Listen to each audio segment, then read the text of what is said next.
हाँ बेटा, good evening, good evening. चलो लास्ट लेक्चर बेटा अपन methods for calculate the atomic weight और मोलिकुलर वेट ये अपन स्टार्ट किया था। Atomic weight molecular weight calculate करने की मेथड्स के बारे में। ओके ठीक है, एक पॉइंट अपन ये बच्चों फर्स्ट मेथड के बारे में अपने बात की थी, परसेंटेज कंपोजिशन मेथड। बेटा एक आइसोमॉर्फस लिखाया था, लिख लिया था क्या? ठीक है, आइसोमॉर्फस एटोमिसिटी क्या होता है, ठीक है। चलो बेटा देखो, atomic weight molecular weight calculate करने की कई सारी मेथड्स की अपने बात की थी, सीक्वेंस से बात करेंगे जिसमें सबसे फर्स्ट वाली है परसेंटेज कंपोजिशन है मेथड, उसकी अपने बात की थी क्या होता है। उसमें आपको क्या करना है, परसेंटेज कंपोजिशन एलिमेंट, किसी भी एलिमेंट के परसेंटेज कंपोजिशन की बात करें तो क्या होना चाहिए बेटा, उस एलिमेंट का एटॉमिक वेट अपॉन पूरे मॉलिक्यूल या कंपाउंड का molecular weight multiply by number of atoms, percentage बोला तो 100 के रेस्पेक्ट में, तो मल्टीप्लाई बाई क्या करेंगे, 100 करेंगे। क्लियर बेटा? चलो इस पे क्वेश्चन देखते हैं, घुमा फिर आगे कैसे कैसे पूछ सकता है, लिखो।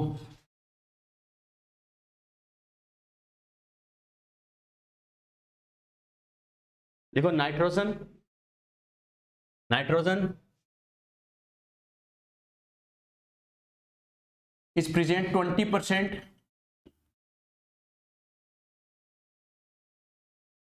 nitrogen is present 20% in a compound, nitrogen is present 20% in a compound, nitrogen is present 20% in a compound, then the molecular weight of compound will, then the molecular weight of compound will, number 1 लिखो बेटा 70, 140, number 3 210,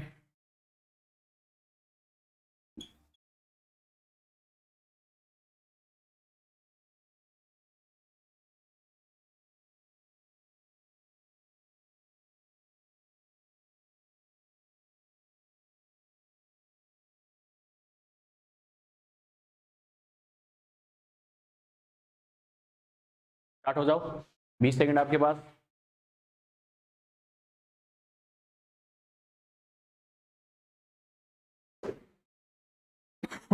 और अपने test का score improve करो बेटा, अगले paper में ऐसा नहीं होना चाहिए, ठीक है? और बेटर स्कोर करो। मंथ के लास्ट संडे को बेटा मेजर करवाऊंगा, तो ध्यान रखना जितने चैप्टर्स आपके हुए हैं रिवीजन स्टार्ट कर देना बेटा, ठीक है? 140 देखते हैं बाकी बच्चों का।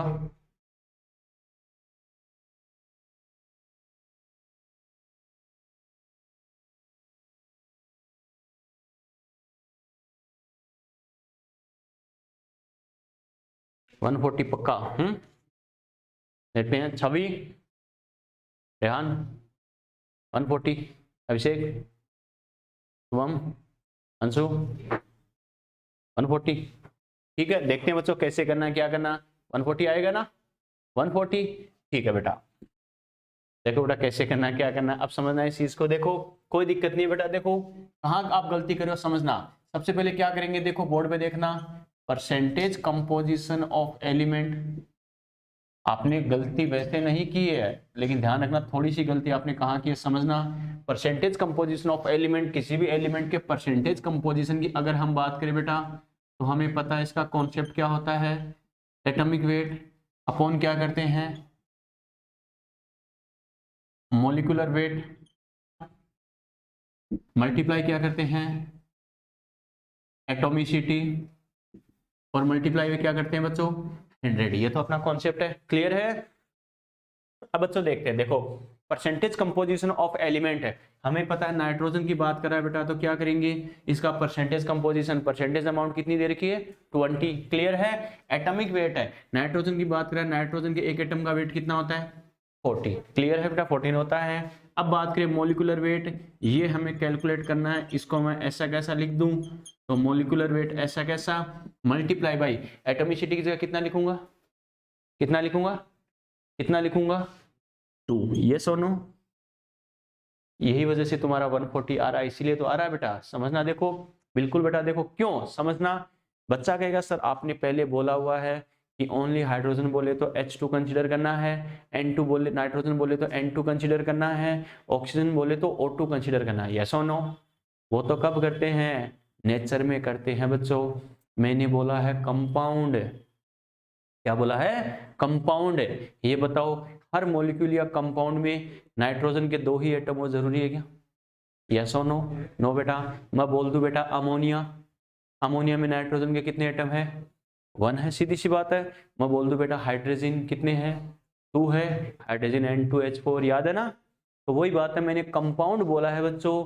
क्या ये तो कितना भी हो सकता है, बिल्कुल। अगर हमें कंपाउंड का फॉर्मूला पता हो या फिर उसका नाम दे रखा हो, हमें बोल दे सल्फ्यूरिक एसिड है, पता चल जाएगा सल्फर का 1 एटम होगा, क्लियर है। लेकिन बोल दे कोई ऐसा कंपाउंड है जिसमें सल्फर प्रेजेंट है, तो सीधी सी बात है उसमें सल्फर 1 भी हो सकता है, 2 भी हो सकता है, 3 भी हो सकता है, कोई फिक्स है क्या?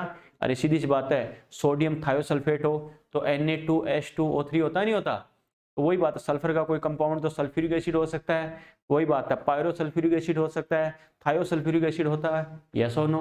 क्लियर है? तो ये ध्यान रखना बेटा। क्या इसी वजह से तो इसमें ऑप्शन दे रखे हैं, हमें 4 ऑप्शन देख के करना है, जहां पर ऑल का ऑप्शन आ जाए समझ जाए करो, इसका मतलब एक से ज्यादा ऑप्शन भी हो सकते हैं। मुझे कहां देखो, मुझे सोचना है क्या कि कोई कंपाउंड कौन सा है। अगर कंपाउंड का हमें फॉर्मूला दे देता या नाम दे देता तो हमें पता चल जाता इस कंपाउंड की बात कर रहा है, इसमें नाइट्रोजन का इतना एटम होता है, तो अपन एटोमिसिटी उतनी ही कर देते, क्लियर है बेटा। लेकिन हमें पता है कि एटोमिसिटी कितनी है, कंपाउंड कौन सा है, तो उसमें नाइट्रोजन के कितने एटम है ये भी श्योर नहीं है। तो बच्चों क्या करेंगे, इसको ऐसा कैसा लिख दो, एटोमिसिटी मुझे नहीं पता, मल्टीप्लाई क्या कर दूंगा बेटा, 100, क्लियर है, ठीक है। इससे अगर मैं करूं बेटा, ये कितना टाइम डिवाइड होगा, 5 टाइम। मुझे कैलकुलेट क्या करना है, मॉलिक्यूलर वेट, तो अपन क्या करेंगे बच्चों, मॉलिक्यूलर वेट है, मॉलिक्यूलर वेट इक्वल टू अपन क्या करेंगे, 14/5 कितना हो गया, 70, मल्टीप्लाई क्या करेंगे बच्चों, एटॉमिसिटी, क्लियर है। अब इतना मुझे जरूर पता है बच्चों, क्या एटॉमिसिटी क्या होती है, इंटीजर नंबर में होगी, यस और नो? इंटीजर नंबर में होगी, यानी क्या हो सकती है, 1 हो सकती है, 2 हो सकती है, 3 हो सकती है, एंड सो ऑन, इस टाइप से होगी या नहीं होगी, होगी बच्चों। इसका मतलब एटॉमिसिटी 1 2 3 की टर्म में हो सकती है। इसके अकॉर्डिंग मेरे पास क्या आएगा, मॉलिक्यूलर वेट की अलग अलग वैल्यूज आ सकती, नहीं आ सकती, आ सकती है बेटा। कैसे, तो अपन क्या कहेंगे, अपना जो मॉलिक्यूलर वेट है इस कंपाउंड का इक्वल टू क्या करेंगे, देखो 70 के मल्टीप्लाई में क्या हो सकता है, 1 भी हो सकता है, 2 भी हो सकता है और 3 भी हो सकता है, यस और नो? क्योंकि उस कंपाउंड में नाइट्रोजन का 1 भी हो सकता है एटम, 2 भी हो सकता है, 3 भी हो सकता है, एटमिसिटी इंटीजर नंबर में होती है, याद है ना? तो क्या करेंगे, अगर इसका 1 एटम होगा तो 70/1 हमें पता है उसका मोलिकुलर वेट कितना आएगा, 70 ग्राम, क्लियर है। अगर 2 एटम हो तो 70/2 हमें पता है कितना आएगा, 140 ग्राम। अगर 3 एटम हो तो हमें पता है 70 × 3 कितना होगा, 210 ग्राम, यस और नो? और कोई ऑप्शन हमें दे नहीं रखा, ताकि आगे चेक करें कौन सा होगा, ऑल इज वेल, ठीक है, सारे सही हैं, नोट करो।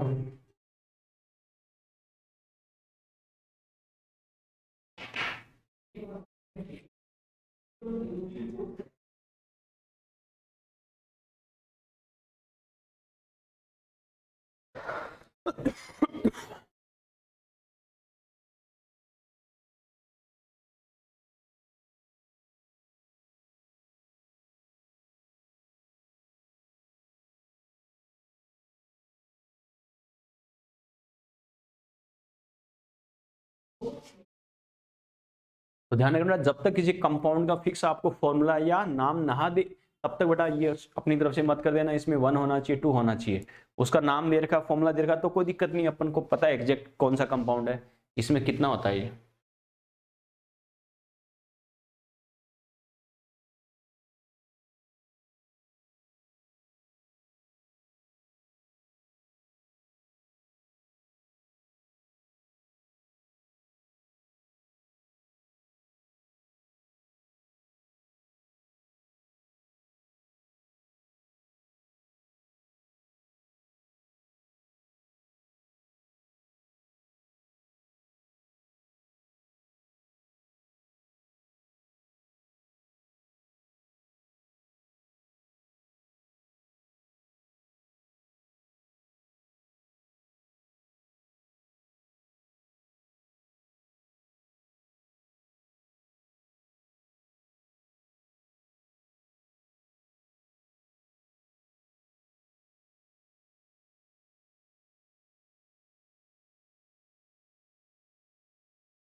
मीन्स बेटा सोल्व करने की कोशिश किया करो, कोई बात नहीं, गलत हो कोई टेंशन नहीं है, ठीक है।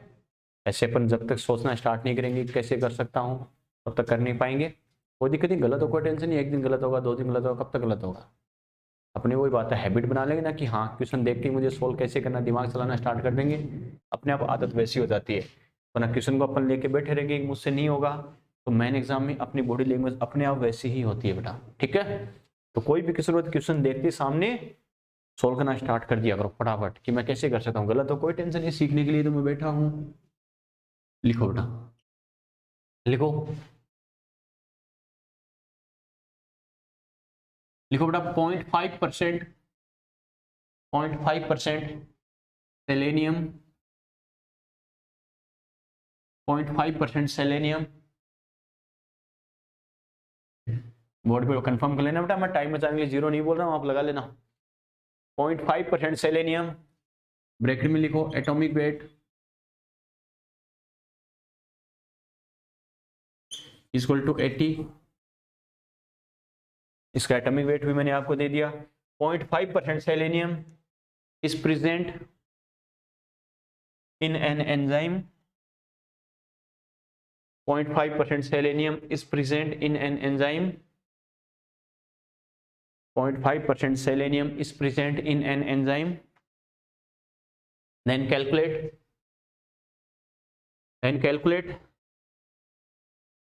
the minimum molecular weight of enzyme. Then calculate the minimum molecular weight of enzyme. Calculate the minimum molecular weight of enzyme.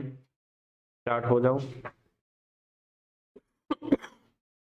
Calculate the minimum molecular weight of enzyme.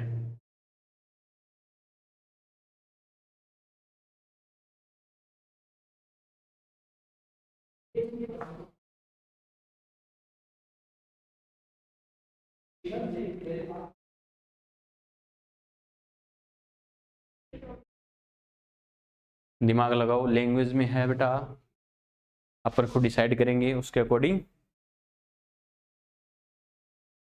Question की लैंग्वेज समझो, उसके according idea लगाओ कितना कर सकता हूँ।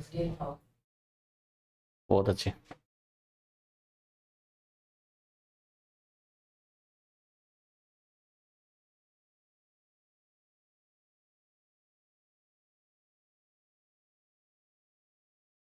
ठीक है ठीक है। प्रिंस आंसर नहीं आया, सभी का आंसर आ गया। रेहान, अभिषेक आ गया, ठीक है। अंशु, एटॉमिसिटी कितनी ली अंशु? क्यों क्यों ऐसे ही मिनिमम बोला है बेटा, बिल्कुल ठीक है। लैंग्वेज में इसने इनडायरेक्टली आपको एटॉमिसिटी इनडायरेक्टली दे दिया बेटा। क्या, इधर ध्यान दो बच्चों, देखो कुछ नहीं बोला, देखो पहली बात तो जो दे रखा वो वैल्यू पुट कर दो, क्लियर है। मुझे बोला है उस एंजाइम, कोई भी कंपाउंड हो चाहे एंजाइम हो, मुझे मतलब नहीं है, बस घुमा फिरा के लैंग्वेज दे रहा है, मुझसे उसका मोलिकुलर वेट पूछा है। तो देखो क्या क्या मुझे दे रखा है, परसेंटेज कंपोजिशन कितना है 0.5, क्लियर है, ठीक है। जिसका परसेंटेज कंपोजिशन दे रखा है उसका एटॉमिक वेट कितना बोल रहा है बेटा 80, कोई दिक्कत नहीं है। मोलिकुलर वेट मुझे पूछा है तो ये मैं कैलकुलेट कर लूंगा, ये भी कोई दिक्कत नहीं है। मल्टीप्लाई बाई, अब मुझे पता है एटॉमिसिटी की वैल्यू पुट करनी है और मल्टीप्लाई बाई 100, क्लियर है। अब एटॉमिसिटी बेटा अपनी तरफ से तो 1 2 3 कर नहीं सकता, थोड़ा सा क्वेश्चन में मुझे क्या बोला है, क्वेश्चन की लैंग्वेज को फॉलो करो, आपको हर चीज गिवन होती है बेटा, घुमा फिरा के, ओके। आपको क्या बोला है, minimum molecular weight of enzyme, enzyme का मिनिमम मोलिकुलर वेट। तो बेटा एक बात तो श्योर है, अगर सेलेनियम की कुछ ना कुछ परसेंटेज अमाउंट है तो इसका मतलब सेलेनियम के कुछ ना कुछ एटम जरूर है। अरे उस एंजाइम के अंदर सेलेनियम के एटम प्रेजेंट है तभी तो उसकी परसेंटेज अमाउंट बोला है बेटा। अपन क्या बोले, एटमॉस्फेयर में मान लो नाइट्रोजन इतनी है, ऑर्गन इतनी है, अरे एटमॉस्फेयर में वो प्रेजेंट है तभी तो उसकी परसेंटेज अमाउंट हमने बोली है, क्लियर बेटा। नाइट्रोजन ज्यादा है तो उसकी परसेंटेज अमाउंट ज्यादा बोल देते हैं। ऑर्गन नियॉन गैसेज अपन बोलते हैं 0.001% है, बहुत नेग्लिजिबल होती है तो नेग्लिजिबल बोल देते हैं, लेकिन उसके कुछ पार्टिकल्स कुछ एटम्स प्रेजेंट है तभी तो हमने उसकी परसेंटेज अमाउंट शो करी है, क्लियर है। एंजाइम का मिनिमम मोलिकुलर वेट हमें बोल दिया, तो एक बात तो श्योर है बेटा। एक एग्जांपल देखो, मान लो कोई मेटल है, मुझे नहीं पता कोई मेटल है, सपोज करो हमें पता, आपसे बोले मेटल क्लोराइड, तो बच्चों हमें पता उस मेटल के साथ में क्या ऐड है, क्लोरीन ऐड है बेटा, सीधी सी बात है। अब अगर मैं ये बोल देता कि कौन सा मेटल है तो उसके रेस्पेक्ट में पता चल जाता कि उसके चार्ज को बैलेंस करने के लिए कितने क्लोरीन होने चाहिए। कैसे? जैसे हमें बोल दे Na, अरे सीधी सी बात है, एक क्लोरीन पर चार्ज कितना होता है? -1। एक Na है, Na पर चार्ज होता है +1, इसको बैलेंस करने के लिए कितना क्लोरीन चाहिए? -1। ठीक है, चार्ज को बैलेंस कर दो, जितना प्लस उतना माइनस होना चाहिए, उतने ही क्लोरीन आ जाएंगे। अपन बोले बच्चों Mg पर चार्ज कितना होता है? +2, सेकंड ए का है, तो उसको बैलेंस करने के लिए कितने क्लोरीन चाहिए?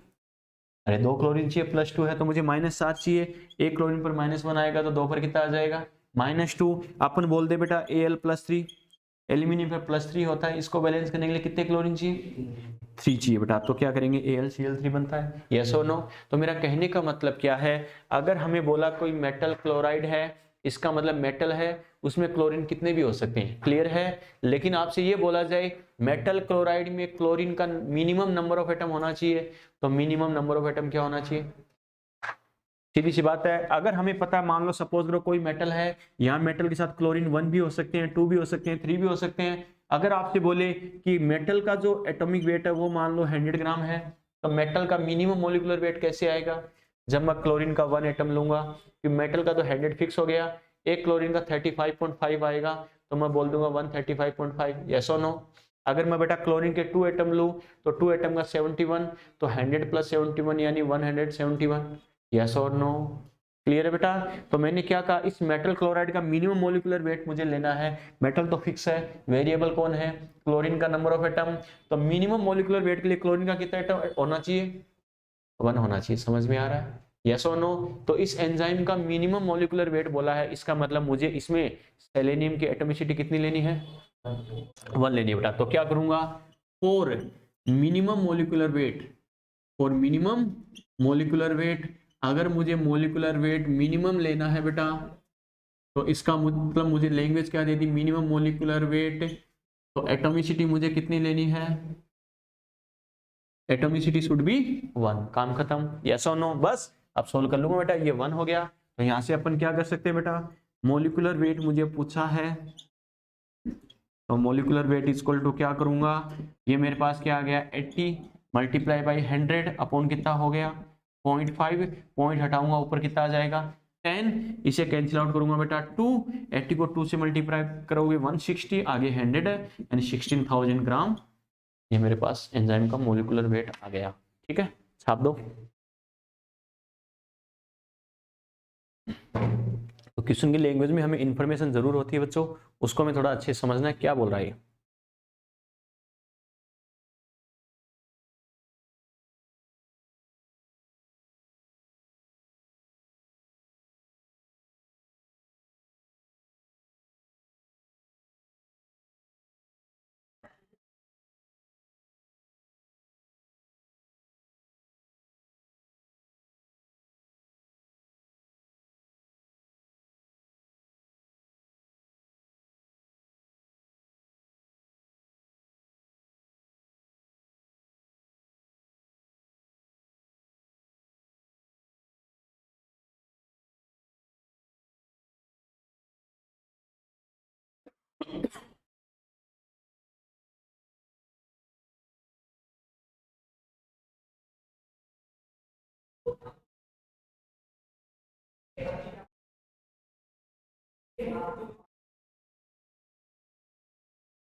चलिए चलिए बेटा, चलो नेक्स्ट क्वेश्चन लिखो।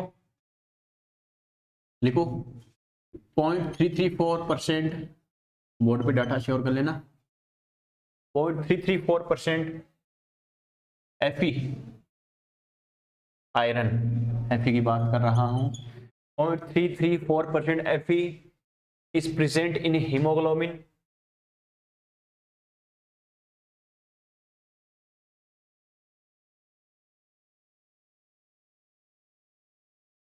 डरने की जरूरत नहीं है कि जानबूझ के अलग अलग वर्ड दे रहा है, ठीक है, ये सोचने की जरूरत नहीं, मुझमें हेमोग्लोबिन वैसे ही कम है, आंसर कैसे करूंगा। तो डरने को वैसे घुमा फिरा जानबूझ के बस लैंग्वेज घुमा रहा है। 0.334% Fe is present in haemoglobin. then calculate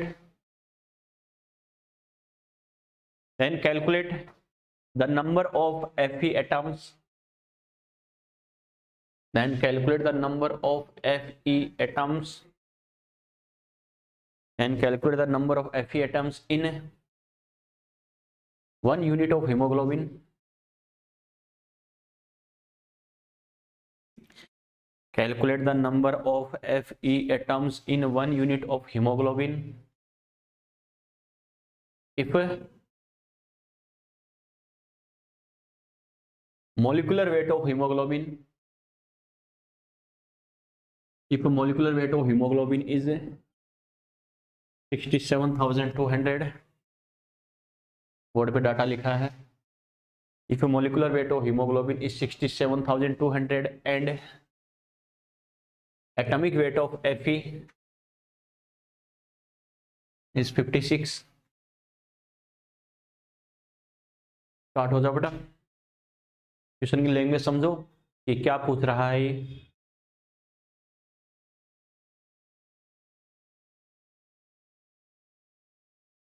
rough में हमें पूरा फॉर्मूला लिख के ऐसे सिस्टमेटिक करने की जरूरत नहीं है. सीधा फॉर्मूला पता है, इसकी जगह ये लिख दूं, इसकी जगह ये लिख दूं, बस टाइम बचाने के लिए डायरेक्टली हम रफली कर सकते हैं, कोई दिक्कत नहीं है. फिर मैं करवा दूंगा सिस्टमेटिक में.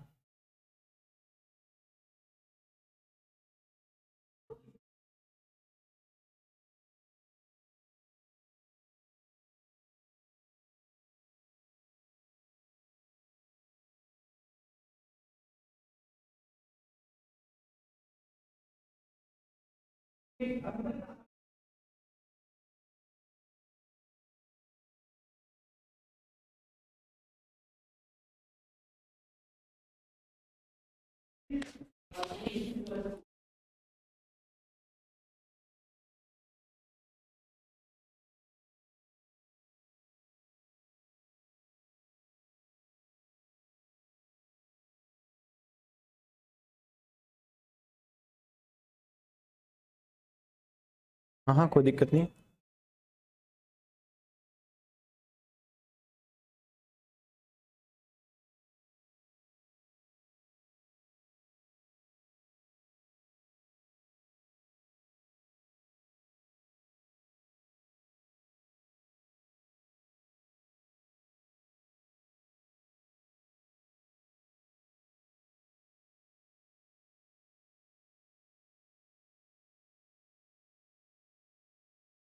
अगर एटोमिसिटी कर रहे हैं तो 56 अपॉन में कैसे आएगा बेटा? उल्टा कर दिया अपन ने. नहीं आया. और छवि, अनुराग, रेहान, अभिषेक, शुभम, नहीं आएगा? अरे कैलकुलेशन में उलझ गए क्या? कुछ है नहीं कैलकुलेशन में, कैलकुलेशन में उलझ गए. चलो बेटा देखते हैं. कुछ नहीं करना इसमें, इधर ध्यान दो. पहली बात तो ये तो समझ गए ना कि मुझे क्या पूछा है, यानी Fe के नंबर ऑफ एटम यानी एटॉमिसिटी की बात कर रहा है बेटा. देखो जैसे बोला वैसे करते जाओ. कैसे? परसेंटेज अमाउंट हमें कितनी बोल रहा है बेटा? 0.334. देखो बच्चों बहुत इजी वे में किया करो. कैसे करना है देखो. एटॉमिक वेट है, हमें पता है Fe की बात करें 56 हो गया, और हमें पता है इसका मोलिकुलर वेट 67,200. यस और नो? क्लियर है? एटॉमिसिटी मुझे ये पूछा है तो ये मैं ऐसा कैसा लिख दूं, कोई दिक्कत नहीं है. मल्टीप्लाई क्या हो गया? 100. बच्चों इतना कॉम्प्लिकेटेड मत बनाया करो क्वेश्चन को और जिंदगी को. ठीक है, बहुत ही इजी वे में जिंदगी जिया करो, इजी वे में क्वेश्चन सोल्व किया करो. सबसे पहले इनको उड़ा दो आपस में. क्लियर है? ठीक है बच्चों, मुझे क्या चाहिए? एटॉमिसिटी. एटॉमिसिटी तो हमें पता है, इसको अगर मैं ऐसा कैसा रखूं, एटॉमिसिटी चाहिए तो बाकी को इधर लेके आ सकता हूं, नहीं आ सकता हूं? यस और नो? अरे ये अपॉन में होता है, इसको इस साइड लेके जाते, कोई दिक्कत नहीं है. ये इसको ऐसा कैसा, बाकी को इधर लेके आ जाओ. तो क्या करूंगा? 0.334 मल्टीप्लाई 672. यस और नो? क्लियर है? अपॉन में क्या हो जाएगा? 56. यस और नो? क्लियर है बच्चों? थोड़ा सा दिमाग लगाए. ये 600 समथिंग है और ये 50 समथिंग है, तो 50 को 12 से मल्टीप्लाई करूंगा, 600 आता नहीं आता? बस मुझे एक हिंट मिल गया, क्लू मिल गया. कैसे? इसका और 12 से मल्टीप्लाई करके देखो. 56 को 56 बना लो, 50 से मल्टीप्लाई करूंगा 600, 12 को 6 से मल्टीप्लाई करोगे 72, तो 672 आ रहा नहीं आ रहा? तो 12 टाइम डिवाइड होगा नहीं होगा? काम खत्म. यस और नो? 12 को 0.3 से मल्टीप्लाई करते हैं, कितना आता है 3.6, 0.3 से ज्यादा है, एक्चुअल डाटा क्या आएगा 3.6 से थोड़ा सा ज्यादा। क्लियर है, ऑलमोस्ट क्या आएगा ये, समझ में आ गया, 3.9 समथिंग आएगा, मतलब एटोमिसिटी कितनी होगी, ऑलमोस्ट 4। क्लियर है, तभी नियरेस्ट वाला लेते हैं बेटा, 3.9 के समथिंग आएगा, 8.9 के समथिंग तो क्या आएगा 4 के ज्यादा नियरेस्ट है। एटोमिसिटी इंटीजर नंबर होता है, तो जो सबसे ज्यादा नियरेस्ट वैल्यू होती है वो देखते हैं।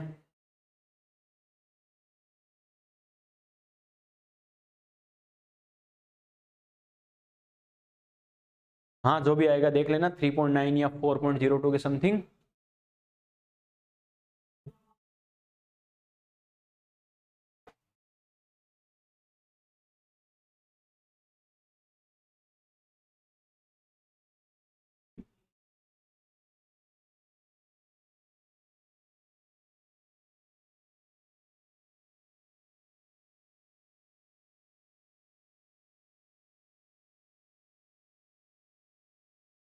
फोर्टी एट 36 और 4 44 36 और 4 4.008 आएगा, 2 भी नहीं आएगा।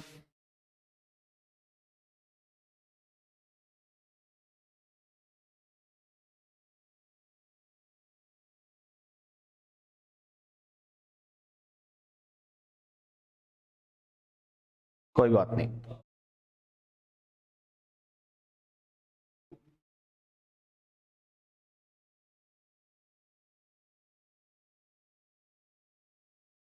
चलिए बेटा। चलो देखो बेटा, इस कॉन्सेप्ट पे लास्ट से लास्ट क्वेश्चन हमें कैसे पूछ सकता है, घुमा फिरा के लिखो बच्चों, लिखो लिखो, a metal chromate, a metal chromate, a metal chromate, a metal chromate in which, a metal chromate in which metal is 20%, a metal chromate in which metal is 20%, ठीक है, कोमा लगाओ, isomorphous with, isomorphous with, isomorphous with K2SO4,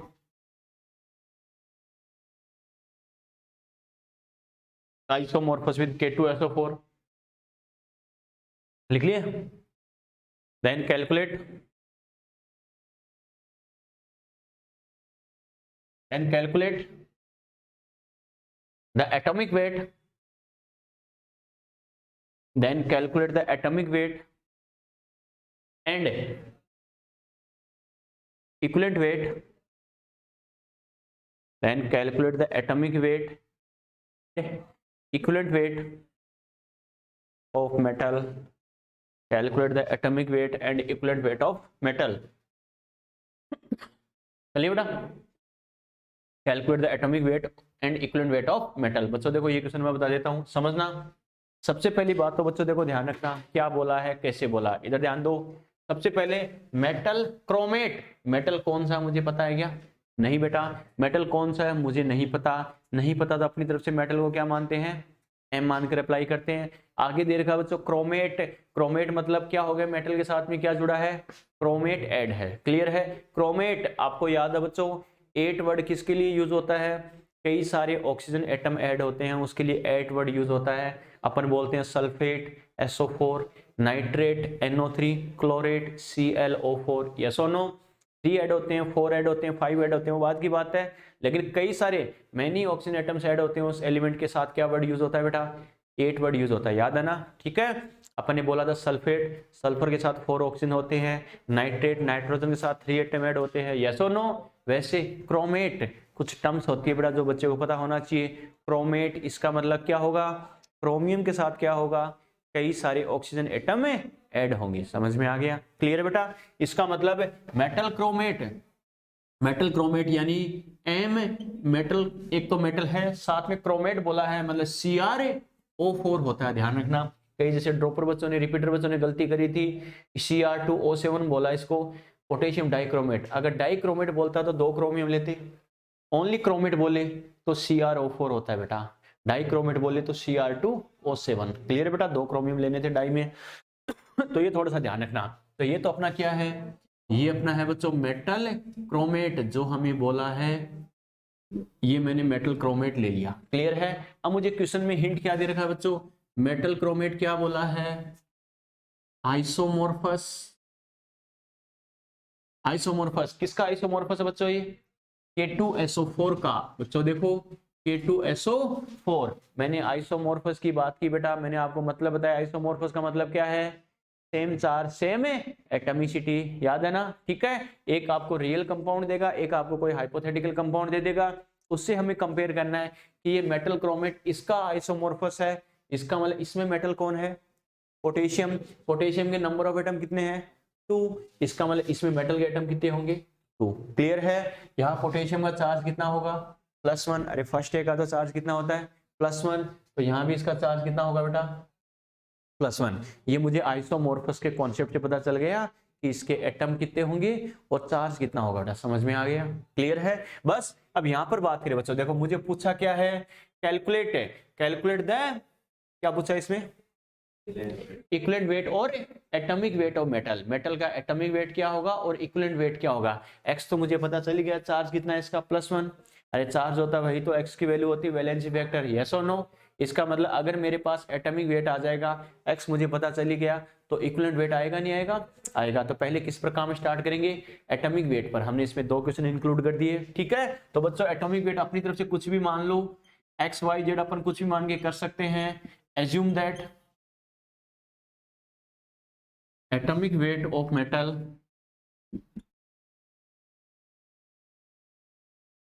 equal to m, अपनी तरफ से m ही मान लो बच्चों। Clear है, metal का एटॉमिक वेट कितना मान रहे हैं, m मान रहे हैं। क्लियर है। चलो बच्चों अभी स्टार्ट करते हैं। मेटल क्रोमेट में मेटल कितनी है, 20, तो परसेंटेज अमाउंट कितनी होगी, 20। क्लियर है। मेटल का एटॉमिक वेट कितना है बेटा, m। अब ये मेटल क्रोमेट हमें बोला मॉलिक्यूलर वेट है, मॉलिक्यूलर वेट किसका आएगा, पूरे मेटल क्रोमेट का आएगा बच्चों। और हमें पता है बेटा मेटल क्रोमेट की अगर हम बात करते हैं तो हमें पता है बच्चों मेटल हमें पता है इसके कितने एटम यहाँ पर, 2। तो सीधी सी बात है, अपन क्या करेंगे, 1 मेटल एटम का कितना है m, तो 2 का कितना हो जाएगा, 2m। क्लियर है। तो क्या करेंगे, 2m प्लस क्रोमियम का प्लस ऑक्सीजन का, यस और नो। क्रोमियम का अगर वैल्यू पुट करें बेटा 55, ऑक्सीजन का करें 16, और मल्टीप्लाई पे कितने ऑक्सीजन एटम है, 4। क्लियर है।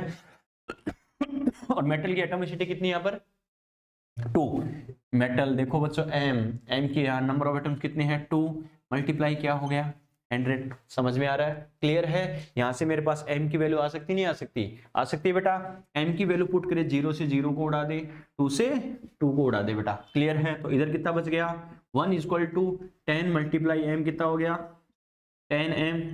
ये कितना है बच्चों, 2m प्लस 55 प्लस 64, यस और नो। तो m1 इक्वल टू कितना हो गया, 10m अपॉन 2m प्लस 119, 50 और 60 110, 5 और 4 9, यानी कितना हो गया बेटा, 119। तो यहाँ बच्चों इसको मल्टीप्लाई कर दो, क्या लिख सकता हूँ, 2m प्लस 119 इक्वल टू क्या हो गया, 10m, यस और नो। क्लियर है। ये 2 इधर आ सकता नहीं आ सकता, आ सकता है बच्चों। तो क्या लिखेंगे, 119 equal to 10m minus 2m। बात समझ में आ गई। क्लियर है। तो यहाँ से क्या लिख सकते हैं, 119 इक्वल टू कितना आ गया, 8m। तो m इक्वल टू कितना आ गया, 119 अपॉन 8, 14 पॉइंट समथिंग आ जाएगा बेटा। ओवरऑल ऑलमोस्ट कितना आ गया, 15। क्लियर है। ये मेरा पहला आंसर आ गया, मेटल का एटॉमिक वेट। क्लियर है। लेकिन मुझे दूसरा आंसर और बोला बेटा, क्या, इसका इक्विवेलेंट वेट है। इक्विवेलेंट वेट की बात करें, E इक्वल टू हमें पता है mw अपॉन x होता है। mw मेटल का एटॉमिक वेट कितना आ रहा है बच्चों, 15, लेकिन इसमें मेटल के एटम कितने हैं, 2। देखो एटोमिसिटी 2 आई ना, 1 हमें पता है जैसे H2 होता है, 1 हाइड्रोजन का 1 मल्टीप्लाई क्या करते हैं, 2। तो क्या करेंगे, मल्टीप्लाई 2 करेंगे, जितने एटम होते हैं उसी का तो मास लेते हैं बेटा अपन, मोलर मास। क्लियर है। अपॉन x से, x की बात करें बच्चों, देखो एक एटम पर चार्ज कितना है, +1, यानी 1 मेटल एटम के लिए x की वैल्यू कितनी, 1 होगी, जो चार्ज होता है वही x की वैल्यू है। और कितने एटम है, 2। तो मल्टीप्लाई 2 के लिए क्या हो गया 2, ये वापस कितना आ गया, समझ में आ गया, यस और नो, क्लियर बेटा, नोट करो।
फिफ्टी टू क्या, समथिंग 52 से कर लेना, समथिंग अप्रोक्स देख लेना कितना आता है।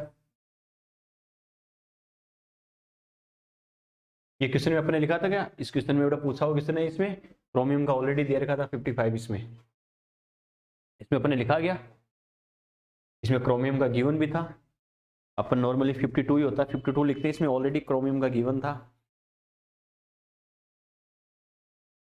कि अगर क्रोमियम का ये हो,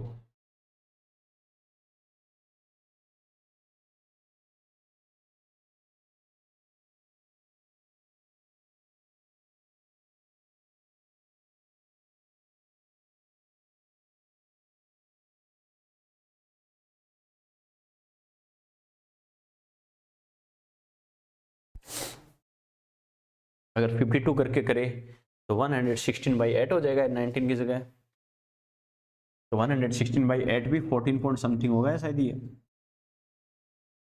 36 है ना, 832 14 के समथिंग आ जाएगा ये, 14.5 के समथिंग आ जाएगा ये।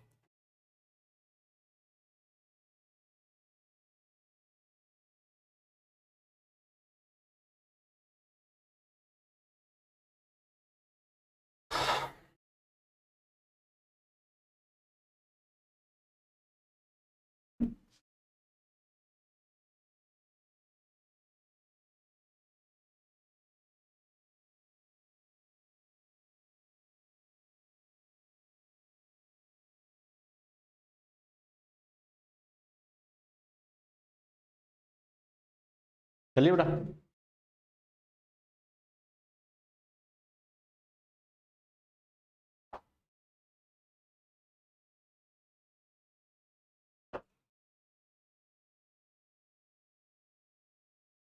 कर ली नोट, सभी छाप दिए। बेटा देखो एग्जाम के पॉइंट ऑफ व्यू से जैसे मैंने कहा था, वैसे तो कई मेथड्स हैं, लेकिन एग्जाम के पॉइंट ऑफ व्यू से सबसे इंपॉर्टेंट यही मेथड है बेटा, ठीक है। एग्जाम में क्वेश्चन बनेगा तो इसी मेथड पे बनता है, नॉर्मली टीचर इसके 3-4 क्वेश्चन करवाते हैं, इसमें 4 कॉन्सेप्ट के क्वेश्चन बनते हैं, जैसे अपने कहा कभी ये पूछ लेगा, कभी ये पूछ लेगा, कभी ये पूछ लेगा, ठीक है। वो हर कॉन्सेप्ट पे अपने क्वेश्चन किया है। बाकी जो मेथड्स है नॉर्मली टीचर सीधा फॉर्मूला लिखाते हैं कि इस मेथड का ये फॉर्मूला होता है, ऐसा क्वेश्चन आए तो ध्यान रख लेना, ऐसा हो तो ये होता है, लेकिन अपन सीधा फॉर्मूला रटने की बजाय थोड़ा सा उसका तरीका समझेंगे कैसे हमें याद रखना है, और इस पर क्वेश्चन हमें कैसे पूछ सकता है। रेफरेंस के लिए हम एक एक क्वेश्चन भी जरूर करके देखेंगे ताकि पता चले किस में हमें कैसे पूछ सकता है और कैसे करना है। ओके चलो बेटा सेकंड मेथड लिखते हैं, नंबर 2 लिखो, विक्टर मेयर मेथड, हेडिंग लिखो। सेकंड मेथड पर आते हैं, Victor Meyer method, Victor Meyer method.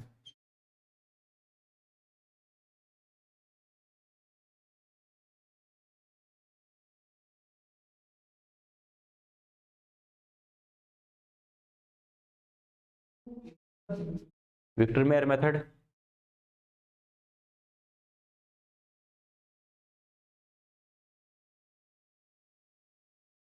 Victor Meyer method कर लिए।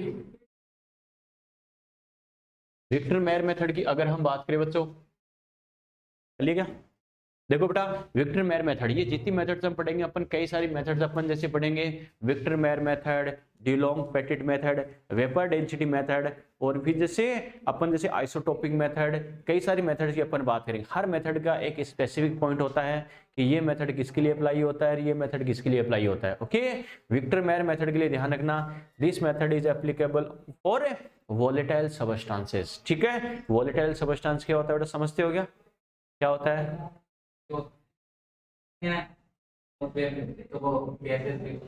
बिल्कुल बेटा, जो ऑटोमेटिक क्या करे, वेपर या गैस की फॉर्म में कन्वर्ट हो सके बेटा। ओके, इसका सबसे बेस्ट एग्जांपल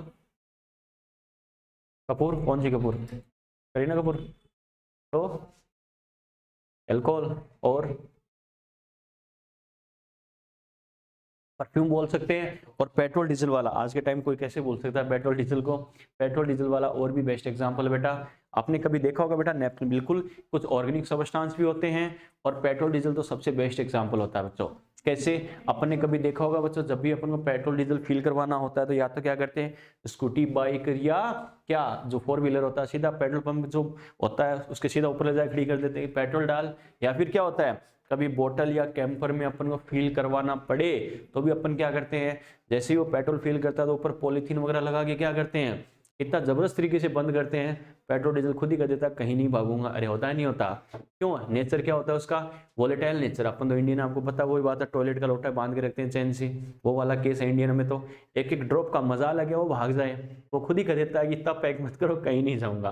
कभी ऐसे देखा है क्या, अंशु बाल्टी लेके चली गई, पेट्रोल भर दो इसमें, मटका लेके चले जाए, कोई बच्चा अनुराग मटका लेके चला जाए, इसमें पेट्रोल भर दो, कभी ऐसा देखा है क्या, नहीं बच्चों, क्यों, उसमें ही भरवा लेते, अगर वो चीटिंग नहीं करता तो अपन उसमें भरवा के ले आते, कोई दिक्कत नहीं। लेकिन वो क्या होता है बेटा, वॉलेटाइल नेचर का होता है, अपन तो पता ही, अपन तो इंडियन है, ठीक है, अपन से कोई चीटिंग कर सकता है क्या, नहीं बच्चों, ठीक है। तो वो क्या करता है, अपन कभी बोतल में डलवाना पड़ भी जाए तो इस तरीके से उसकी हालत करते हैं, वो जाने लायक रहता ही नहीं, पॉलीथीन वॉलीथीन लगा के अच्छे से पैक करते हैं। सारा लफड़ा किसका है, वोलेटाइल नेचर का है बच्चों, क्लियर है। तो वोलेटाइल नेचर नॉर्मली यानी एटमॉस्फेयर में उसे रखा जाए तो ऑटोमेटिक क्या हो सके, वो गैस या वेपर में कन्वर्ट होने की टेंडेंसी बहुत ज्यादा होती है, उनको बोलते हैं वोलेटाइल सबस्टेंसेस। क्लियर है, ठीक है। तो ये मेथड उन्हीं के लिए अप्लाई करते हैं मेनली। कैसे करते हैं बेटा, लिखो लिखो, दिस मेथड इज एप्लीकेबल,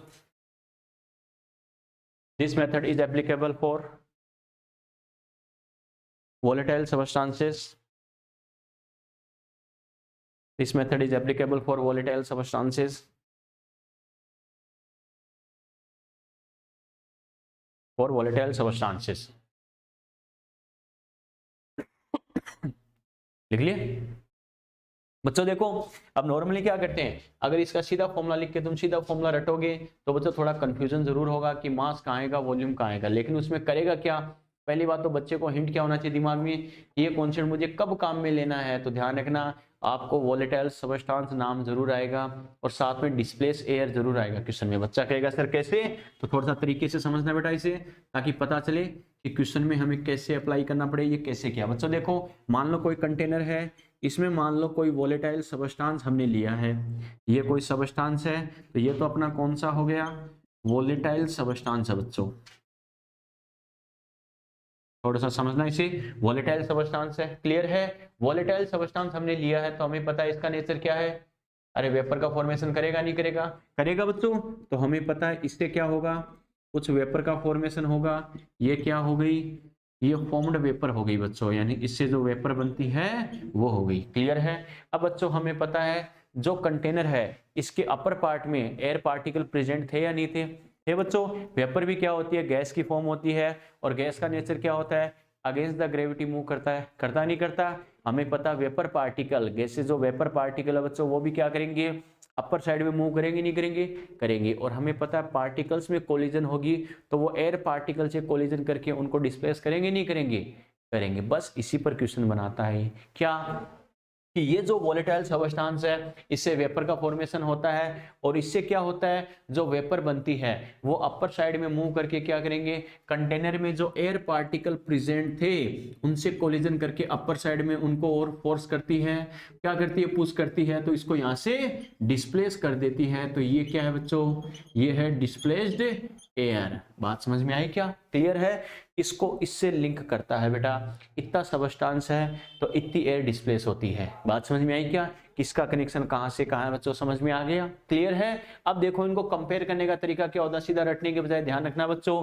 ये बच्चों यहाँ पर क्या एज्यूम करते हैं कि जितना वोलेटाइल सबस्टांस है, सीधी सी बात है, जितना सबस्टांस आपने लिया है अरे उतनी ही तो वेपर बनेगी, क्लियर है। जितनी वेपर बनेगी उतने ही एयर पार्टिकल को तो डिस्प्लेस कर पाएगी, यस और नो। तो सभी को इक्वल मोल के रेस्पेक्ट में कंसीडर करते हैं कि जितने मोल वोलेटाइल सबस्टांस के हैं उतने ही मोल की वेपर फॉर्मेशन होगा और जितनी वेपर का फॉर्मेशन होता है फाइनली उतने ही एयर पार्टिकल को डिस्प्लेस कर सकती है बच्चों, क्लियर है। तो क्या कहेंगे, मोल्स ऑफ वोलेटाइल सबस्टांस, जो वोलेटाइल सबस्टांस आपने लिया है उसके moles of volatile substance equal two moles of formed vapour, जो वेपर बनी है उसके मोल equal two moles of displaced air, जो एयर डिस्प्लेस हुई है इसके मोल, क्लियर है, ठीक है। अब बच्चों ध्यान रखना, हम पढ़ क्या रहे हैं, atomic weight molecular weight calculate करने की मेथड, क्लियर है। कौन सा वोलेटाइल सबस्टांस है उसका एटॉमिक वेट मॉलिक्यूलर वेट क्या होगा बच्चों। तो जो सबस्टांस है उसको तो आपको जानबूझ के देगा वेट मोलर मास की टर्म में, क्योंकि मोलर मास तो हमें पढ़ ही रहे, मोलर मास तो कैलकुलेट करना पड़ेगा, जानबूझ के उसका वेट दिया जाएगा। तो ये बताओ वोलेटाइल सबस्टांस का वेट दिया जाए तो ये बताओ वोलेटाइल सबस्टांस को क्या करेंगे, इसके मोल को वेट मोलर मास में कन्वर्ट कर सकते हैं, नहीं कर सकते, कर सकते हैं बेटा। तो मैं क्या लिखूंगा, W अपॉन MW, ये किसका हो गया, वोलेटाइल सबस्टांस, ये वोलेटाइल सबस्टांस का हो गया इक्वल टू, और जो एयर का डिस्प्लेसमेंट होता है एयर को हमें देगा बच्चों वॉल्यूम की टर्म में, और हमें पता है एयर गैस की फॉर्म है। तो ये बताओ गैस को हमें पता है मोल को वॉल्यूम की टर्म में कैसे कन्वर्ट करते हैं, VmL अपॉन 22/400, याद है ना। तो बच्चों यहाँ पर डिस्प्लेस एयर को आपको वॉल्यूम ml की टर्म में देगा, तो VmL अपॉन 22/400, क्लियर है। ये किसके लिए है, डिस्प्लेस्ड एयर के लिए है बच्चों। बात समझ में आई क्या। फाइनली अपन पढ़ क्या रहे हैं, atomic weight molecular weight calculate करने की मेथड्स, यानी मुझे क्या चाहिए, MW चाहिए बच्चों। तो अगर मुझे MW चाहिए, मॉलिक्यूलर वेट या एटॉमिक वेट किसका, वोलेटाइल सबस्टांस का, ये वोलेटाइल सबस्टांस का मॉलिक्यूलर वेट अगर मुझे कैलकुलेट करना है तो बाकी की वैल्यूज को दूसरी साइड लेके जा सकता हूँ, नहीं जा सकता हूँ। MW को इधर लेके आ जाए, इधर क्या बच गया, W बच गया, यानी ये किसका वेट है बेटा, वोलेटाइल सबस्टांस है, उसका वेट हमारे पास आ गया, weight of volatile substance upon, बच्चों देखो VmL अपॉन में आएगा नहीं आएगा, आ जाएगा, यानी अपॉन में क्या हो गया VmL, और ये किसका है, डिस्प्लेस एयर का वॉल्यूम है, डिस्प्लेस्ड एयर, ये इसका वॉल्यूम आ गया। इस सबस्टांस को यहां लिख रहा हूं, अपॉन मल्टीप्लाई करना पड़ेगा हमें इसको, ये वोलेटाइल सबस्टांस का वेट हमने लिया है, वोलेटाइल सबस्टांस अपॉन क्या हो गया बच्चों, डिस्प्लेस एयर का वॉल्यूम आ गया, और ये बताओ 22/400 मल्टीप्लाई में आएगा नहीं आएगा, आएगा बच्चों।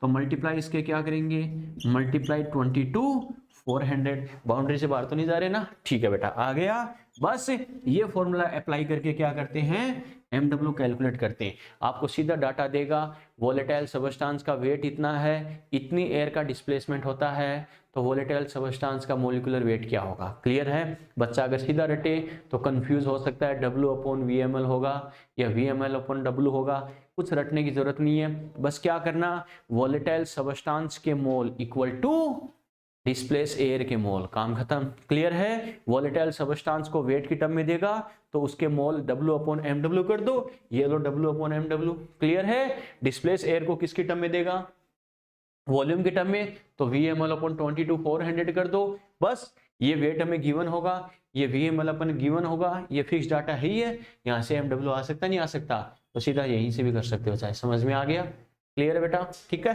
नोट करो। डिस्प्लेस एयर बेटा देखो समझना इस चीज को। इसमें क्या करते हैं बच्चों, देखो इसमें ये मानते हैं कि देखो जितना वोलेटाइल सबस्टांस होगा, सीधी सी बात है, जितने स्पेसिफिक मोल होंगे, अरे 1 मोल के रेस्पेक्ट में नंबर ऑफ पार्टिकल ऑलवेज क्या होंगे, Na। 2 मोल के रेस्पेक्ट में कितने होंगे, 2Na। 3 मोल के रेस्पेक्ट में कितने होंगे, 3Na। तो मैं बोल सकता हूं कि जितने number of particles volatile substance के होंगे, सभी पार्टिकल क्या हो जाएं, अगर मान लो जितने पार्टिकल्स मान लो वोलेटाइल सबस्टांस के हैं वो वेपर में कन्वर्ट हो जाए, तो सपोज करो 100 पार्टिकल्स बन गए। क्लियर है। अब 100 पार्टिकल्स है, 100 पार्टिकल्स एयर पार्टिकल से कोलिजन करके ऊपर की तरफ फोर्स अप्लाई करके क्या कर रहे हैं, इनको कंटेनर से डिस्प्लेस कर रहे हैं बेटा। क्लियर है। तो जितने पार्टिकल वोलेटाइल सबस्टांस के थे उतने पार्टिकल की वेपर बनेगी, जितने पार्टिकल की वेपर बनेगी उतने ही पार्टिकल का क्या होगा, एयर पार्टिकल का डिस्प्लेसमेंट होगा। क्लियर है। ये अपने एग्जैक्ट नंबर ऑफ पार्टिकल से देखें, नंबर ऑफ पार्टिकल, इसका मतलब ओवरऑल सभी के नंबर ऑफ पार्टिकल इक्वल है या नहीं है, overall number of particle equal है तो सभी के मोल क्या होंगे, इक्वल होंगे बेटा। क्लियर है। इस वजह से सभी को मोल इक्वल किए हैं। मोल्स ऑफ फॉर्म्ड वेपर कहां गया, वो तो वेपर में था बेटा, चला गया। ठीक है। मैंने क्या कहा, मोल्स ऑफ फॉर्म्ड वेपर गया कहीं नहीं है। कंपेयर किसको करवाएगा, वोलेटाइल सबस्टांस को डिस्प्लेस एयर से कंपेयर करवाएगा। लेकिन ये कंपैरिजन हुआ कैसे, इस वजह से बताया मैंने। क्लियर है। ये सभी आपस में इक्वल होंगे, कंपेयर इनको करवाएगा, तो इन दोनों के रेस्पेक्ट में हमने इक्वेशन बना ली अपनी फॉर्मूला।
चलिए बेटा, चलिए क्या, चलो देखते हैं बेटा इस पर क्वेश्चन कैसे पूछता है। लिखो, सीधे फॉर्मुलेट नहीं बजाय अपन देखेंगे बेटा एज ए हिंट कि कैसे कैसे क्वेश्चन हमें पूछ सकता है। रेफरेंस के लिए क्वेश्चन जरूर देखेंगे इन पर कर। चलिए ना, ठीक है, क्वेश्चन लिखो बेटा। 112 ml, देखो 112 ml of air, 112 ml of air is displaced by 112 ml of air is displaced by 0.2 gram. 112 ml of air is displaced by 0.2 gram volatile substance, 0.2 gram volatile substance at 0 degree Celsius temperature and 1 atm pressure. 112 ml of air is displaced by 0.2 gram volatile substance at 0 degree Celsius temperature and 1 atm pressure. Clear है?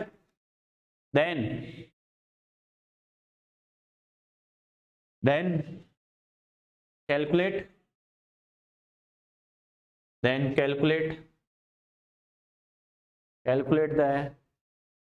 molecular weight of volatile substance.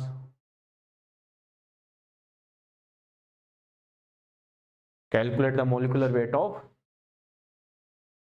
बिल्कुल very good, molecular weight of volatile substance.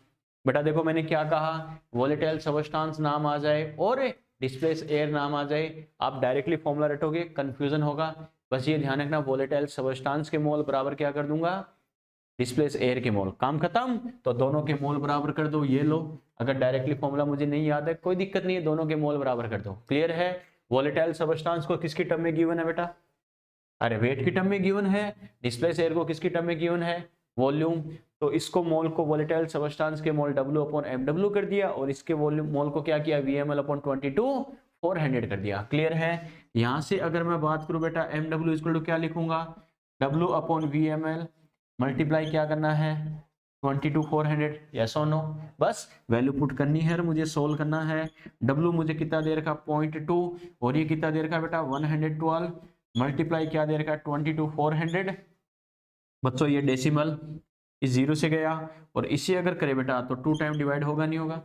अरे 112 का double करेंगे 224, आगे 0 है तो 20 आ गया। Clear है? मल्टीप्लाई बाई 2 मतलब कितना आ गया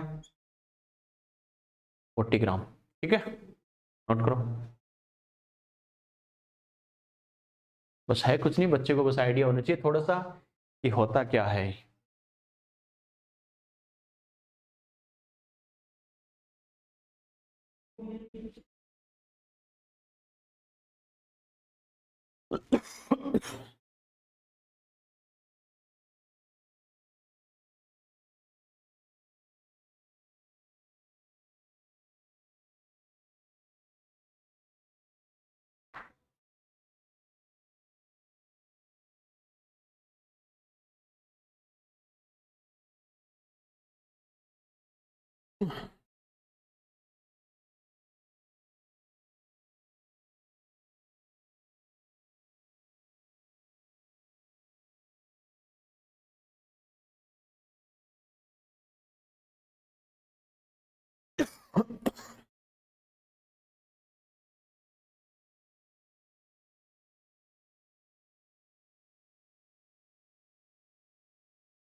चलिए बेटा, ठीक है।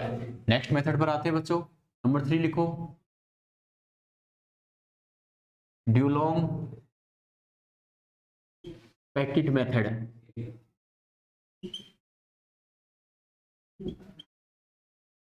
ड्यूलोंग पैकेट मेथड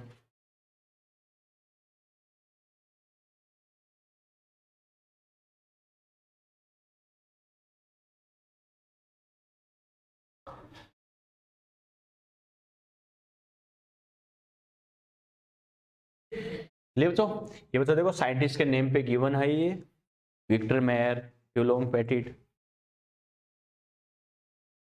ड्यूलोंग पैकेट मेथड। जैसे हमने कहा था तो इनमें पहला क्वेश्चन तो क्या बनता है, सीधा टिक लगाने वाला बनता है, ये किसके लिए एप्लीकेबल होता है। ठीक है, तो ध्यान रखना, applicable for solid metals. Okay, लिखो बेटा, एप्लीकेबल फॉर सॉलिड मेटल्स। ये किसके लिए एप्लीकेबल होता है? सॉलिड मेटल्स के लिए एप्लीकेबल होता है, एप्लीकेबल फॉर सॉलिड मेटल्स।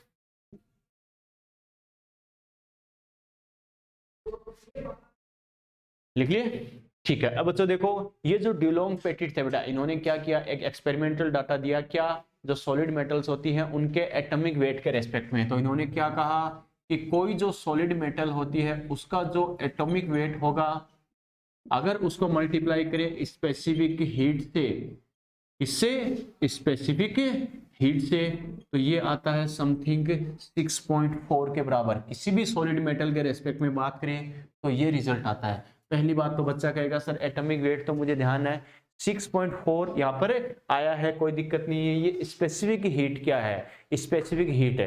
तो अपन जो थर्मोडायनेमिक्स चैप्टर पढ़ेंगे बेटा, उसमें ध्यान रखना बेटा, 3 टाइप की हमारे पास हीट आएगी।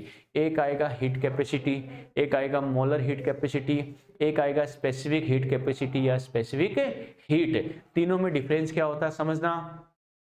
किसी सबस्टांस का टेम्परेचर, इसी सबस्टांस का टेम्परेचर 1 डिग्री सेल्सियस या 1 केल्विन इंक्रीज करने के लिए रिक्वायर्ड हीट होती है, उसे बोलते हैं हीट कैपेसिटी।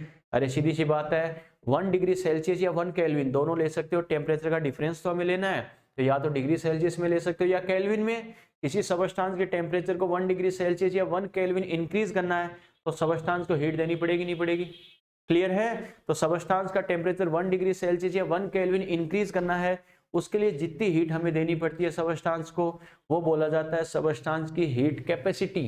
क्लियर है? ये तो हो गया जितना टोटल सबस्टांस है उसके रेस्पेक्ट में। क्लियर है? ठीक है। लेकिन बच्चों ध्यान रखना, दूसरा मैंने बोला है मोलर हीट कैपेसिटी, यानी 1 मोल सबस्टांस का, बाकी सेम है, बस यहाँ पर अमाउंट हमें टोटल ना लेके कितनी लेनी है, 1 मोल सबस्टांस का टेम्परेचर 1 डिग्री सेल्सियस या 1 केल्विन इंक्रीज करने के लिए रिक्वायर्ड हीट, उसकी मोलर हीट कैपेसिटी। क्लियर है? एक आएगा स्पेसिफिक है, स्पेसिफिक वर्ड ध्यान रखना बच्चों, स्पेसिफिक वर्ड यूज होता है 1 ग्राम के लिए। कैसे? मैंने कहा था चार्ज, किसी भी स्पीसीज का charge Q, specific charge Q by m, yes और नो। किसी स्पीसीज का मास m है तो उसका चार्ज हो गया Q, किसी स्पीसीज का मास 1 ग्राम हो तो चार्ज हो गया Q बाई एम, यस और नो। अरे स्पेसिफिक चार्ज एटॉमिक स्ट्रक्चर में कई जगह हमने डिस्कस किया, याद है ना? तो ये टर्म ध्यान रखना बच्चों, जिसके साथ बच्चों स्पेसिफिक वर्ड यूज हो जाए समझ जाना आपको पूछ रहा है 1 ग्राम अमाउंट के रेस्पेक्ट में। क्लियर है? कई क्वेश्चन में बेटा एक नाम आएगा स्पेसिफिक वॉल्यूम, 1 ग्राम का वॉल्यूम, काम खत्म। क्लियर है? तो जहां पर स्पेसिफिक वर्ड यूज हो जाता है बेटा समझ जाना किसके लिए यूज होता है नॉर्मली, यानी 1 ग्राम अमाउंट के रेस्पेक्ट में। क्लियर है? तो ठीक है, तो क्या कहेंगे, स्पेसिफिक हीट है, यानी सबस्टांस का टेम्परेचर 1 डिग्री सेल्सियस या 1 केल्विन इंक्रीज करने के लिए रिक्वायर्ड हीट है, लेकिन वो सबस्टांस कितना होना चाहिए, 1 ग्राम के रेस्पेक्ट में। क्लियर है? ठीक है। और यहाँ से अगर हम बात करें, हमें क्वेश्चन में दिया जाएगा स्पेसिफिक हीट ये है, तो हमें पूछेगा एटॉमिक वेट। तो एटॉमिक वेट अगर मुझे कैलकुलेट करना है बच्चों, तो atomic weight is equal to क्या करेंगे, 6.4 अपॉन क्या करेंगे उसका स्पेसिफिक हीट। समझ में आ गया बच्चों? क्लियर है? यस और नो? इस चीज में ध्यान रखना बच्चों, क्या यहाँ पर बेटा जो अप्रोक्स का सिंबल हमने लगाया है ये ध्यान रखना, यहाँ देख के पता चल रहा है, इससे हमारे पास जो एटॉमिक वेट आएगा वो कौन सा आता है, अप्रोक्स वाला आता है, इस मेथड से। क्लियर है? इन्होंने एक आइडिया दिया एक्सपेरिमेंटली, क्या कि कोई मेटल होती है उसका एटॉमिक वेट और उसकी स्पेसिफिक हीट का रिजल्टेंट आता है वो 6.4 के ऑलमोस्ट इक्वल आता है, ऑलमोस्ट इतना आना चाहिए। देखो बेटा इसका मतलब ये अप्रोक्स आएगा, जबकि हमें क्वेश्चन क्या देगा, एग्जैक्ट पूछेगा। क्लियर है? तो ध्यान रखना बच्चे से गलती कहाँ करवाएगा, by this method approx atomic weight is obtained. Clear है? And the exact atomic weight is calculated by equivalent weight. कैसे करना है बेटा, इक्विवेलेंट वेट की हेल्प से। बच्चा कहेगा सर कैसे, इक्विवेलेंट वेट हमें पता है क्या होता है, mw अपॉन x। अगर हमें क्वेश्चन में इक्विवेलेंट वेट दिया जाए और उस मेटल का हमें x पता हो तो mw आता नहीं आता, ये अपने पास क्या आएगा, एग्जैक्ट वाला आएगा। तो क्वेश्चन में हमसे कहाँ गलती करवाएगा, समझ में आ गया? क्लियर है? यस और नो?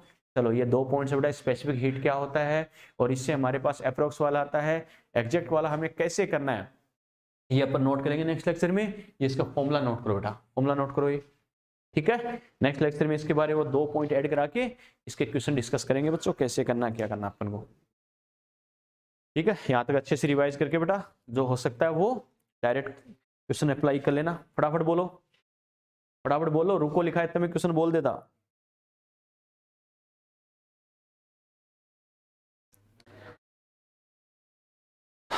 बोल।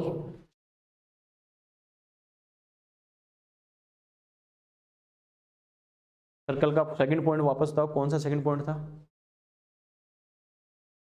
सर्कल का सेकंड पॉइंट कौन सा?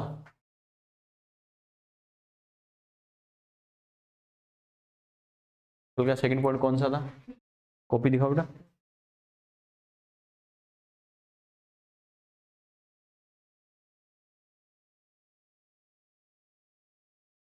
कौन सा बेटा? आइसोमोर्फस वाला गया? कंपोजिशन, कंपोजिशन इज एप्लीकेबल वाला कौन सा आ गया? हाँ नहीं, लास्ट लेक्चर में कल यही तो करवाया था बेटा, पेपर सोल्व कराने के बाद परसेंटेज कंपोजिशन वाला लिखा था, उससे ऊपर वो आइसोमोर्फस वाला लिखाया था। एक तो लिखा था परसेंटेज कंपोजिशन, परसेंटेज कंपोजिशन में अपन को क्या करते, अच्छा यूज फॉर, वो क्या उसमें क्या था परसेंटेज कंपोजिशन वाला, किसके लिए एटॉमिक वेट किसका यूज करते हैं, वही क्या। इसमें अपन ने क्या कहा था बेटा, फॉर एग्जांपल जैसे तुम्हें कई सारे एटम्स दे दे, जैसे मान लो H2SO4 है, कई बार तुम्हें क्या करेगा मोलिकुलर वेट, तो जैसे मान लो पूरे H2SO4 का लेना ही है, अपन क्या करते हैं percentage amount, atomic weight, molecular wait, atomicity multiply by 100, यही तो करते हैं बच्चों। मोलिकुलर वेट में दिक्कत नहीं है, वो तो पूरे मोलिक्यूल का होगा, क्लियर है। कंफ्यूजन कहाँ क्रिएट होगा, एटॉमिक वेट और एटॉमिसिटी में, क्लियर है। तो देखो कई बार आपको जानबूझ के क्या करेगा, जैसे आपको बोल दे परसेंटेज अमाउंट है, मान लो सल्फर की इतनी % है और हाइड्रोजन का एटॉमिक वेट है इतना, तो बच्चा क्या करेगा, डाटा मत रटना कि एटॉमिक वेट इतना दे रखा ये कर दूं, परसेंटेज अमाउंट ये दे रखी ये कर दूं। ध्यान रखना जिसकी परसेंटेज अमाउंट की बात कर रहा है एटॉमिक वेट और एटॉमिसिटी उसी की काम में लेनी है। समझ में आ गया। कई क्वेश्चंस में ध्यान रखना बेटा, गलती करवा चुका है, परसेंटेज अमाउंट दे रखी थी कार्बन की और एटॉमिक वेट किसी और एलिमेंट का दे दिया, तो ये नहीं मुझे क्वेश्चन में एटॉमिक वेट ये दे रखा मैं यही चिपका दूं। जिसकी परसेंटेज अमाउंट की बात करेगा एटॉमिक वेट और एटॉमिसिटी उसी एलिमेंट का हमें लेना है, क्लियर है। क्योंकि एक मॉलिक्यूल में कई सारे एटम्स हो सकते हैं, तो आपको जानबूझ के कंफ्यूज करने के लिए दूसरे एटम की एटॉमिसिटी और उसका एटॉमिक वेट दे सकता है। समझ में आ गया, क्लियर है, ये कहा था बेटा। चलो नोट करो, कल बात करते हैं बाकी, ठीक है।